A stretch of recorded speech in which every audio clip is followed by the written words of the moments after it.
एक बस्ती थी, वहाँ एक गरीब इंसान रहता था। उसकी दो बेटियां थीं, दोनों बहुत सुंदर थीं। उस इंसान की पत्नी मर गई थी, तो उसने दूसरी एक औरत से शादी कर ली थी। दूसरी पत्नी की कोई संतान न थी, फिर भी वह इन लड़कियों को पसंद नहीं करती थी।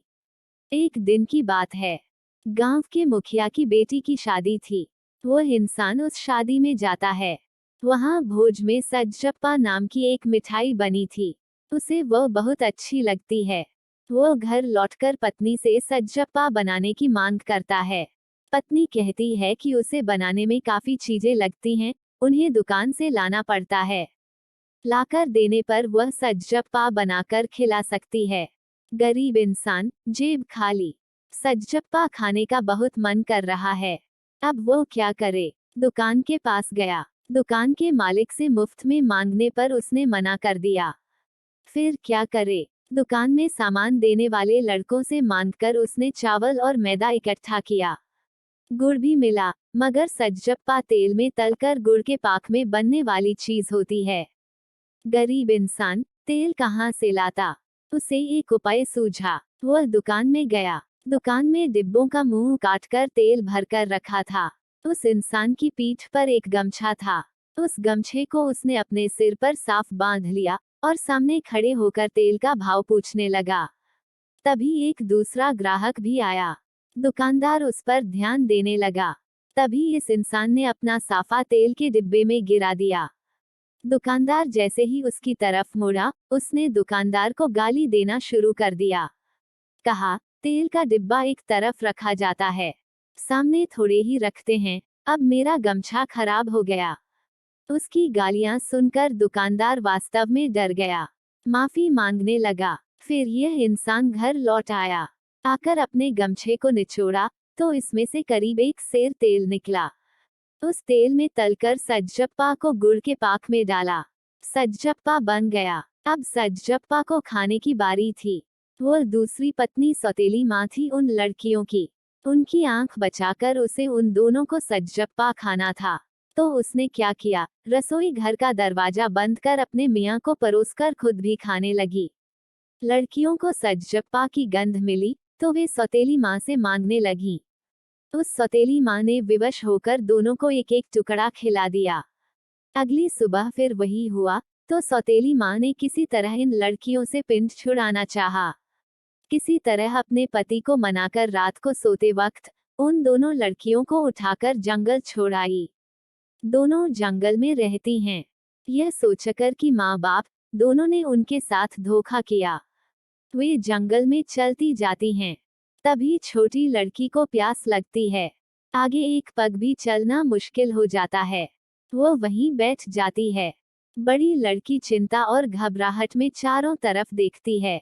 तब उसे थोड़ी दूर पर एक मकान दिखाई देता है। वहां से पानी मांग लाने के उद्देश्य से वो उस मकान के पास आती है। उस मकान के चबूतरे पर एक घड़ा रखा होता है। उस घड़े में पानी भरा रहता है। वह क्या करती है कि उसे छोटी लड़की की प्यास बुझाने के उद्देश्य से उठाती है। घड़ा उठाते ही वह उस लड़की को मकान के अंदर ले जाती है। वह वहां पर भी जाकर घड़े के अंदर हाथ डालती है। तब वह उसे एक कमरे के अंदर ले जाती है। वह वहां पर भी जाती है। वहां से घड़ा उसे एक और कमरे के अंदर ले जाता है। वहां पर एक राजकुमार मृत पड़ा रहता है। उस राजकुमार के बदन में 1000 सुइयां चुभी होती हैं। उस लड़की को उसे देखकर डर लगता है। राजकुमार के शरीर के पास एक कागज पड़ा होता है। यह लड़की कौतूहल से वह कागज उठाती है। उस कागज पर यह लिखा रहता है कि उस राजकुमार के शरीर पर चुभी सुइयों को एक एक कर बाहर निकालकर 7 हांडी पानी गरम कर 7 टंकी भर तेल मलकर 7 टंकी भर शिकाकाई घोलकर इस राजकुमार को नहलाने पर वह फिर से जिंदा हो जाएगा। लड़की पत्र की बात पढ़कर खुश हो जाती है और सुइयां निकालना शुरू करती है। और इधर जहां छोटी लड़की बैठी रहती है, वहां पर एक राजा शिकार के लिए जंगल में आता है। तब तक वह लड़की प्यास से मूर्छित हो जाती है। उसे देखकर वह राजा मोहित हो जाता है। वह लड़की इतनी रूपवती है कि राजा उसे उस हालत में छोड़कर जाने को तैयार नहीं होता। उसके पास एक चमड़े का थैला होता है जिसमें उसके लिए पीने का पानी रखा है। उसी पानी से वह बेहोश लड़की के चेहरे पर पानी छिड़कता है। पानी पड़ते ही लड़की ऑफ कहकर उठ बैठती है। राजकुमार को अपने सामने देखकर वह लड़की शर्म से अपना सिर झुका लेती है और अपनी सारी कहानी उसे सुनाती है।